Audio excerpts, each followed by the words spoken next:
Assalamualaikum warahmatullahi wabarakatuh.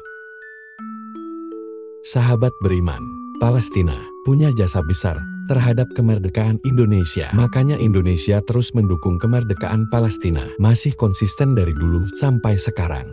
Makanya Hamas pun menjadikan Indonesia sebagai salah satu yang bisa membantu masalah mereka terungkap. Hamas pernah mengirimkan sebuah surat. Sebenarnya apa isi surat tersebut? Lalu bagaimana tanggapan Indonesia terhadap surat tersebut? Tonton video ini hingga akhir agar tidak sesat. Baru-baru ini, Menteri Luar Negeri Indonesia Retno Marsudi menghadiri debat terbuka Dewan Keamanan Perserikatan Bangsa-Bangsa atau DKPBB yang diadakan di markas PBB di New York, Amerika Serikat. Dalam debat tersebut, Retno dengan tegas mengajukan 3 tuntutan, yaitu gencatan senjata permanen, diterimanya Palestina sebagai anggota penuh PBB, dan penghentian pasokan senjata ke Israel. Makanya itu, Retno juga mempertanyakan resolusi PBB selama ini yang sering gagal terlaksana. Bahkan beliau juga mempertanyakan kenapa sampai saat Israel tidak mendapatkan sanksi. Padahal banyak sekali hukum yang dilanggar. Tak hanya itu, Retno juga walk out saat Duta Besar Israel mendapat untuk memberikan pernyataan. Tindakan walkout di forum internasional tidak sekedar meninggalkan forum resmi, tapi juga sebagai bentuk protes terhadap sebuah peristiwa, kebijakan, atau negara. Retno juga menunjukkan bagaimana bahayanya menjamin Netanyahu yang merupakan Perdana Menteri Israel tidak akan membiarkan Palestina berdiri sebagai sebuah negara yang merdeka. Apapun akan dilakukan untuk menghalangi hal itu terjadi. Hal ini dilihat sebagai upaya untuk melenyapkan Palestina dari peta.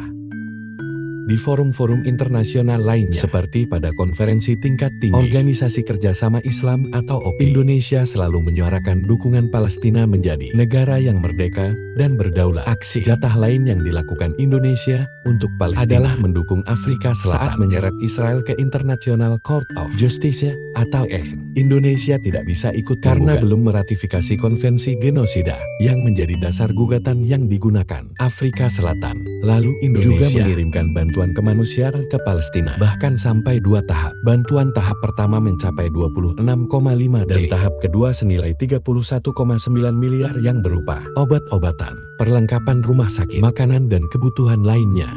Bantuan ini bersifat kolektif dari pemerintah, swasta dan masyarakat Indonesia itu sendiri. Lalu, apakah bantuan itu tentu saja belum? Selama berpuluh-puluh tahun, warga Palestina, terutama Gaza, mengalami kesengsaraan. Mereka dibunuh, ditembak, dan dirampas tanahnya. Namun semua itu tak membuat mereka menyerah. Warga Gaza dan Hamas terus berjuang melawan Israel bersama sekutu-sekutunya. Israel didukung penuh oleh Amerika Serikat, negara-negara Eropa lainnya. Makanya, kekuatan Israel tak pernah habis menyerang Palestina. Senjata terus-menerus dipasok untuk para pasukan Israel Defense Force atau IDF. Ini sudah berlaku sejak lama dan masih berlangsung hingga saat ini. Melihat hal itu, Hamas pun berinisiatif meminta bantuan negara lain. Salah satu pilihannya adalah Indonesia. Hamas mengirimkan surat kepada Presiden Indonesia, Joko Widodo, sebelum masa jabatannya berakhir. Surat tersebut dibuka dengan kami berdoa kepada Allah Subhanahu wa Ta'ala untuk memberikan berkahnya kepada Anda, untuk Indonesia dan rakyatnya, dan pada seluruh bangsa Islam. Surat tersebut dikirimkan oleh Ismail yang merupakan pemimpin Hamas. Surat tersebut berisi penjelasan eskalasi kekerasan Israel di Palestina. Ada yang menjelaskan bagaimana dilakukan oleh Israel agresi militer dan pembantaian terhadap masyarakat Palestina, terutama anak-anak dan perempuan, untuk melakukan pengepungan. Aneh juga menggambarkan serangan brutal yang dilakukan Israel dari tahun 1948 hingga saat surat tersebut dikirimkan. Makanya mereka butuh bantuan Presiden Indonesia untuk menggerakkan Arab, Islam dan masyarakat internasional untuk menghentikan pendudukan Israel. Surat tersebut dikirimkan 28 keluarga Palestina yang tinggal diusir oleh Israel karena mereka akan melakukan perluasan pemukiman bagi warga Israel. Tak hanya itu, Israel juga berencana menutup masjid yang menjadi salah satu tempat suci bagi umat Islam. Secara garis besar, ada 3 permintaan yang disampaikan kepada Presiden Indonesia dan harus segera dilakukan. Ia meminta Presiden Indonesia untuk menghentikan agresi oleh Israel yang mengepung Gaza. Selain itu, Hania juga meminta agar semua pelanggaran yang terjadi di Yerusalem, pengusiran paksa dan diskriminasi ras, serta keputusan yang menargetkan sejumlah lingkungan warga Palestina, termasuk yang ada di sejarah, itu berhenti dan tidak dilakukan lagi. Yang tidak kalah penting adalah menjauhkan Israel dari Masjid Al-Aqsa. Warga harusnya bebas berdoa di sana. Rakyat Palestina juga tak akan berhenti bersabar dan berjuang untuk terus mempertahankan tanah mereka. Di akhir surat tersebut hanya menyampaikan harapannya untuk Indonesia. Semoga Tuhan memberkati dan mengaruniakan kesuksesan dan untuk kemajuan Indonesia lebih lanjut. Tentu saja Presiden Indonesia tak tinggal diam setelah menerima surat tersebut. Juru bicara Presiden, Fajrul Rahman, memberikan tanggapan soal permintaan Hamas. Fajrul mengatakan bahwa Presiden Indonesia sudah menyampaikan sikap mengutuk aksi Israel karena mengusir warga Palestina dari tempat tinggalnya dan juga mengutuk aksi kekerasan Israel kepada warga Palestina di Masjid Al-Aqsa. Presiden Indonesia juga telah mendesak Dewan Keamanan PBB untuk mengambil langkah tegas untuk menghentikan kelakuan Israel. Selain itu, beliau juga sudah melakukan pembicaraan dengan beberapa pemimpin negara seperti Turki, Afghanistan, dan negara-negara ASEAN lainnya seperti Singapura, Malaysia, dan Brunei Darussalam. Jadi, sebenarnya sebelum surat itu sampai ke meja Presiden, sudah ada aksi yang dilakukan. Surat yang dikirim pemimpin Hamas tersebut dari perebutan wilayah sejarah yang ada di Yerusalem Timur. Saat itu kondisi kembali memanas.